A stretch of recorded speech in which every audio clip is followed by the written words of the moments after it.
Di sini gue pengen tempa mentalitas lu semua soal sales ya. Karena ini bukan hal yang gampang. Lu mau tahu sesuatu? Hanya 1 dari 10 orang sales yang tahan selama 2 tahun. Ya. Setelah itu mereka semua bubar dan keluar. Kenapa? Karena sales is so fucking hard. Dari seorang sales ada hal yang paling sulit di dunia. Nih buat kalian yang masih hijau nih, masih belum tahu dunia, masih baru mulai nih ikut, pikir semangat nih ya. Sales karena disemangatin, motivasi segala macam. Kalian cobain aja. Ya, sekolah jalanan ini adalah ilmu anak jalanan. Jadi gue gak akan bohongin kalian. Sebagai kita sama-sama anak jalanan di sini. Gue mau kasih tahu bahwa ini bukanlah jalan yang mudah. Ini jalan yang penuh dengan keringat darah. Gue yakin kalian yang udah jadi sales udah senyum-senyum ya. Yang udah coba misalnya baru 3 bulan, 6 bulan, setahun jadi sales, kalian dengerin nih gue ngomong, kalian senyum-senyum. Dan kalian akan pasti merasa relate. Gue berkali-kali, bener-bener cuy, gue berkali-kali frustasi ya, hampir mau nangis karena gak bisa jualan gitu. Gue bingung, gila ini susah banget, masih 3 bulan cuma kejual 1 gitu. Komisi kecil bagi per bulan, sebulan gue cuma dapat berapa, 7 juta, 10 juta. Terus gue mesti biayain orang tua gue. Bener-bener pusing itu sampai mau nangis rasanya jadi sales. Gue mau kasih tahu yang jujur yang sebenarnya terjadi di lapangan nih. Ini bukan sekolah yang bawain kalian ke sales training. Kalian pasti bisa, enggak. Mungkin dari kalian yang ikut ini sekarang ya.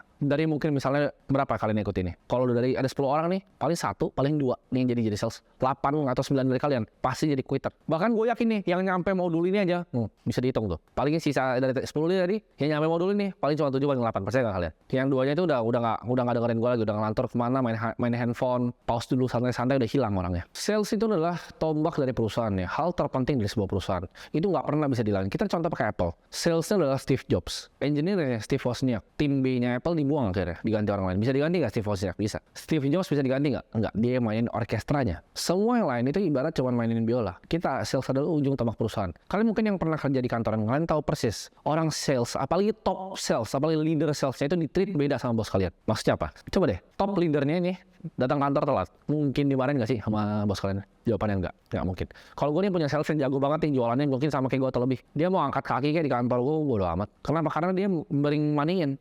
Sales tuh bering money-in. Bisnis selama uang masuk, dia akan happy. Jadi sales itu akan 10 kali lebih berat dibandingkan kalian. Pikirin deh, lu bakal ditentang sama pasangan sendiri, lu bakal ditentang sama orang tua. Kalian yang pekerjaan nih mau nyambi jadi sales, bakal ditanya, lu ngapain sih jadi agen asuransi? Aduh, lu mungkin dijauhin sama teman-teman lu. Jadi agen properti lu dijauhin sama teman-teman lu. Lu ngomongin apa sih? Lu ngomongin properti terus gitu. Gak bisa apa kita nongkrong aja gitu. Itu yang harus dilakukan nih. Wow, kalian lihat ya, semangat ada yang bisa 1 M asuransi. Kalian kira gampang 1 miliar dari asuransi? Kalian kira mereka itu orang yang awal-awal gak dijauhin sama teman-temannya? Gue kasih tau ya, di saat gue awal jadi sales tuh gak ada yang mau dah temenan sama gue dulu, kecuali teman-teman gue yang dari SD ya. Tapi dulu banyak teman-teman gak jauhin gue, ini orang saya ingin properti, dikit-dikit nanyain apa emaknya bisa properti atau emaknya mau properti atau apa. Gue telan aja tapi ya, karena kita butuh emang untuk tutup ya kedua kuping kita, karena tangan kita dikasih 2 nih sama Tuhan mungkin untuk tutup kuping gitu kalau kita jadi seorang sales, karena itu gak akan gampang di saat kalian mulai sales. Gak usah gini deh, kita akan nanti kalian lompat di modul selanjutnya, kalian bisa lompat ke content creating. Di content creating juga kalian bakal dihina banyak orang gitu, kalian bakal ntar dicemooh. Kalian baru bikin konten pertama dibilang, lu so artis lu, biasa. Tapi nanti 3 tahun lagi, 5 tahun lagi, 10 tahun lagi kalian sales nih ya, kalian udah jadi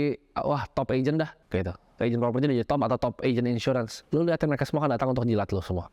Jadi lihat goals masa depannya, apa yang lu mau capai. Apakah hidup gue cuma mau di sini-sini aja? Mungkin mimpinya lu keren, mau naik mobil sport gitu, mau jadi sales, mau jualannya jago. Nggak gampang cuy ke situ. Kenapa mereka semua enak? Kenapa gue sekarang enak? Gue bisa santai-santai di sini. Karena gue udah ngelawatin dari prosesnya. Gue udah pernah keringat darah, pengen nangis setiap hari gitu. Ini sales akan bawa lu ke ujung depresi, gue kasih tau kalian. Karena di saat kalian nggak jualan, misalnya kalian keluar dari kerjaan kalian untuk jadi seorang sales. Kalian ikut kelas ini dan berharap dapat skill untuk bisa jualan. Tapi skill yang semua gue ajarin di sini, ilmu gue di sini, kalau kalian nggak implementasi dan praktek, it's all bullshit, nol besar. Fungsinya adalah kalau kalian udah jualan sales, you grab your fucking phone and mulai telepon sekarang. Sekarang juga nih, pause, mulai telepon. Kalau buat yang belum, cepet cari niche kalian, cepet cari industrinya, cepet mulai jualan. Kalau bisa besok, kalau bisa malam ini nih, lu nontonin pagi jam 7 malam, mulai jualan.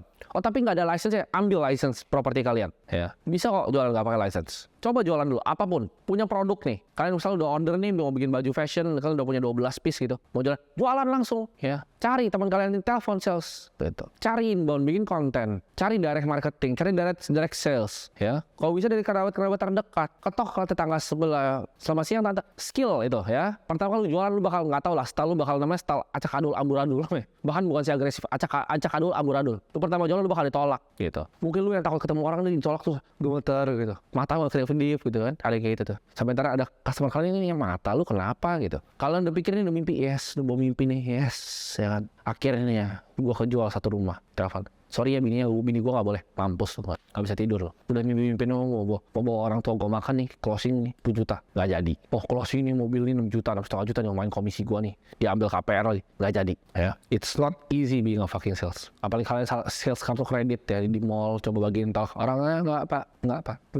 Biasain dengan penolakan kalau kalian jadi sales ya. Kita sebagai seorang pengusaha ya, calon-calon kalian yang gue lihat calon-calon pengusaha ini, calon-calon sales hebat di dunia ini. Jangan jadi orang tuh gampang nyerah. Karena manusia itu emang egonya tinggi lah. Lu kalau ditolak tuh pasti rasanya nggak enak. Gue juga ngalamin. Tapi kalau kalian bisa overcome itu semua, kalian bisa ibaratnya makan tai-nya. Disiplin, stick to your craft. Fokus lu jadi yang terbaik setiap hari. Pikir, gue mau jadi sales yang terbaik. Gue mau jadi sales yang terbaik. Kelas ini semuanya nggak ada fungsinya sebenarnya. Kalau kalian nggak praktek, ya. Selama kalian belum praktek dan coba beneran, it's nothing. Mungkin praktek ditolak, it's fine. Setahun kalian bahkan nggak dapat duit gitu. Mungkin 3 tahun bahkan lu cuma closing 1, mungkin. Tapi lu bisa lu mulai umur 16 nih, umur 19 lu cuma closing 1. Tapi di umur 20 udah ketemu stylenya, udah ngerti building rapport, udah mantap nih. Udah mulai punya konten, udah mulai rame bikinnya. Orang datang tanyain, sorry kok ini properti di mana? 21, bam, closing terus. Jadi lu bayar harganya dulu 3 tahun di depan. Sama, gue juga bayar dulu. Kira gue bisa investasi bisa langsung kayak gini. Gue bisa jualan kayak gini. Ya, storytelling gue ngerti kayak tadi. Enggak, gue makan dulu dari SD. Gue jualan buku sulap, gue kasih tau lo. Ya, gue selalu cerita di media itu dari SMP biar kelihatannya logical. Sebenarnya enggak. Gue tuh jualan dari zaman SD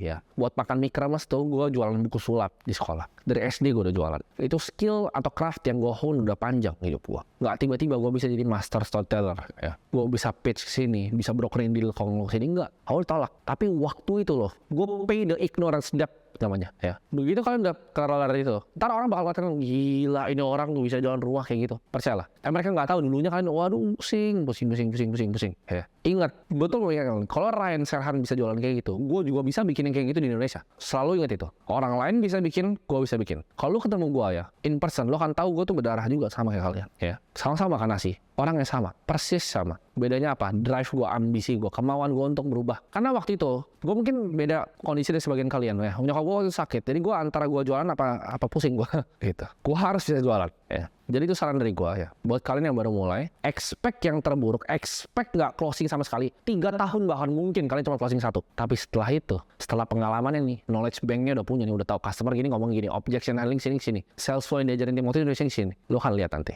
lo akan kayak terbang gitu ya. Jadi just enjoy it, start selling and have fun semuanya.